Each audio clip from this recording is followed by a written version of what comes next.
আলোচনার শুরু UEFA champions লিগে আর্সেনালের কাছে রিয়ালের হারের পর সান্তিয়াগো বার্নাব্যুতে শেষ হতে চলেছে অ্যানচেলোত্তি যুগ। এরপর কোপা দেল রের ফাইনালে রিয়ালের হারের কয়েক ঘন্টা পরই অনেকটা নিশ্চিত হয়ে যায় ডন কার্লোর মাদ্রিদ ছাড়ার বিষয়টি। দৃশ্যপটে তখনই হাজির Brazil football confederation. Italian master মাইন্ডের সঙ্গে সিবিএফ এর বড় কর্তাদের হয় বৈঠকও। সেখানে ব্রাজিল দলের দায়িত্ব নিতে মৌখিকভাবে সম্মতি দেন রিয়ালকে রেকর্ড 15টি শিরোপা জেতানো অ্যানচেলোত্তি।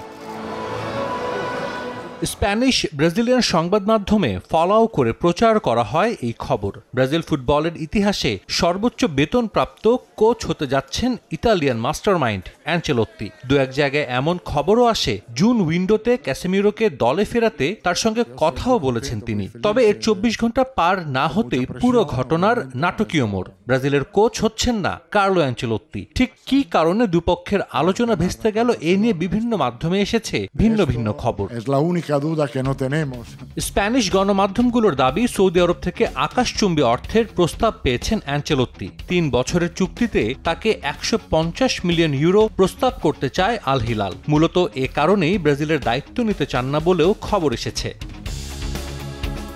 তবে ব্রাজিলিয়ান গণমাধ্যম বলছে ভিন্ন কথা। জুন উইন্ডোতে বিশ্বকাপ বাছাইয়ের ম্যাচেই অ্যানচেলোত্তিকে চেয়েছিল সিবিএফ। তাতে রাজিও হন ইতালিয়ান কোচ। এখানেই নতুন চাল চালে রিয়াল মাদ্রিদ। ডন কার্লোকে 2026 পর্যন্ত তার চুক্তির কথা মনে করিয়ে দেয় রিয়াল। চলতি মৌসুমের লা লিগা শেষে আগামী জুনে ক্লাব বিশ্বকাপেও তাকে ডাগ আউট সামলানোর কথা বলেন ফ্লোরেন্তিনো পেরেজ। এ কারণেই ব্রাজিলের দায়িত্ব নিতে পারলেন না ডন কার্লো। শুধু তাই না, চুক্তি শেষের 1 বছর আগে দায়িত্ব ছাড়লে পুরো 1 মৌসুমের বেতন দেওয়ার কথা বললেও সে অবস্থান থেকে সরে আসেন রিয়াল প্রেসিডেন্ট। এর আগে পেরেজের একগুঁয়েমির কারণেই ক্লাব ছেড়ে যান জিনেদিন জিদান, ক্রিস্টিয়ানো রোনালদোর মতো কিংবদন্তিরাও। শেষ পর্যন্ত হয়তো সৌদি হতে চলেছে অ্যানচেলোত্তির নতুন ঠিকানা। আল হিলাল আগ্রহ দেখিয়েছে, আল আহলির শর্টলিস্টেও আছেন তিনি। আর সিবিএফ কোনো উপায় না পেয়ে হয়তো দলের দায়িত্ব তুলে দেবে হোর্হে জেসুসের কাঁধে। সাজিদ মুস্তাহিদ, সময় সংবাদ।